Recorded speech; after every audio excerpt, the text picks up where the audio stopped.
முன்னால் இறைவா நான் பாவம் செய்தேன் தான், நான் அதிலிருந்து வெளியே வந்து விட்டேன், நல்லவராக மாற முயற்சி செய்கிறேன், அந்த பாதையில் இருக்கிறேன்.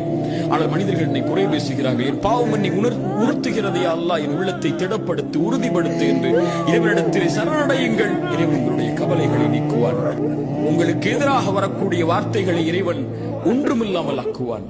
லா தஹ்சன், கவலை அடையாதீர்கள் ஒருபோதும். கடந்த கால பாவத்தை நினைத்து 3 பேர் இறை தூதருடைய காலத்தில் போரில் இருந்து பின்தங்கினார்கள். உலக காரணங்களால் இறைவன் அவர்களுக்கு தண்டனையை கொடுத்தான். அவர்களை ஒதுக்கி வைக்கும்படி இறை தூதருக்கு கட்டளையிட்டான்.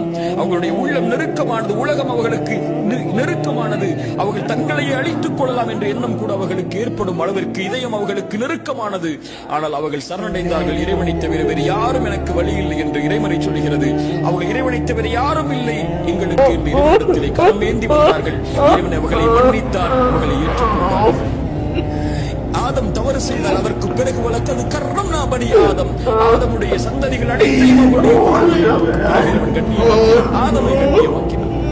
தவறு செய்பவர்கள் தான் மனிதர்கள். அதிலிருந்து தங்களை மீட்டெடுத்து சரியான பாதையில் அமைத்துக் கொண்டவர்கள் கண்ணியமானவர்கள்.